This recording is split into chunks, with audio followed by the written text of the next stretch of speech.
Force में किस तरह से आपकी मदद कर सकते हैं? एक लेटर रोगेटरी इशू कराया है सीबीआई ने स्पेशल कोर्ट से, और उसमें माइकल हर्शमैन जो कि प्राइवेट डिटेक्टिव थे, फेयरफैक्स ग्रुप के चीफ थे, जिनको तत्कालीन फाइनेंस मिनिस्टर वीपी सिंह साहब ने एंगेज किया था मनी लॉन्ड्रिंग के मामलों को प्रोब करने के लिए, और तब उनको ये पता लगा था कि बोफोर्स में भी पैसा बाहर गया है। तो उस मामले में चूंकि उनके पास बहुत सारी इंफॉर्मेशन है, और उन्होंने 2017 में जब इंडिया में आए थे तो उन्होंने कहा था कि अगर सीबीआई चाहेगी तो मैं कोऑपरेट करूंगा, परंतु उसके बाद सीबीआई ने कुछ किया नहीं और 7 साल हो गए। और सुप्रीम कोर्ट में मेरा मामला पेंडिंग है, 2005 से मेरी पिटीशन पेंडिंग है, और उसमें एक यही पिटीशन बची है पूरे देश में जो कि सुप्रीम कोर्ट के सामने पेंडिंग है, और कोई केस कहीं बचा नहीं है।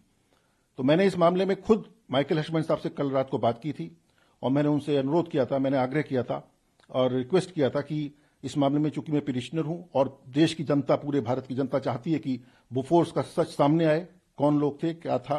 और जनता को पता लगे। इस मामले में आप मेरे को बताइए क्या है। और मैंने कहा कि उन्होंने कहा कि आप अगर यूएस आते हैं तो मैं आपको प्रोवाइड कराऊंगा। तो मैंने कहा मैं यूएस के लिए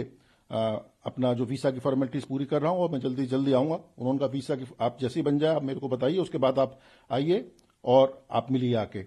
तो इस मामले में मैं जैसे ही वीसा मेरा बन जाता है और उसके तुरंत बाद मैं वहां के लिए निकलूंगा, यूएस के लिए, उनसे मिलूंगा और सारी इंफॉर्मेशन गैदर करके सुप्रीम कोर्ट के सामने रखूंगा।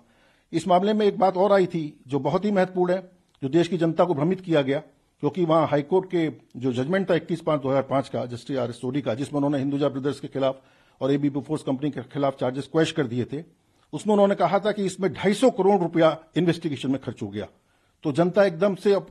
पूरी देश की जनता एकदम अचंभित रह गई थी कि एक 64 करोड़ की रिश्वत का मामला था, उसमें 250 करोड़ रुपए खर्च कर गया। और मैंने उसमें फिर जब आरटीआई लगाई थी तो उसमें यह आया कि पूरा केवल 5 करोड़ रुपया, टोटल 5 से भी कम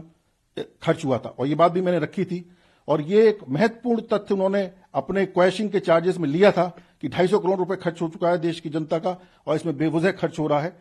परंतु जबकि 5 करोड़ रुपए खर्च हुआ था। तो ये सारी बातें देश की जनता के सामने आनी बहुत जरूरी है। और कोई भी स्कैम हो, जो कि बोफोर्स का स्कैम रक्षा सौदों संबंध दलाली का मामला था, देश की सुरक्षा से जुड़ा मामला था, ये जनता को पता लगना बहुत जरूरी है।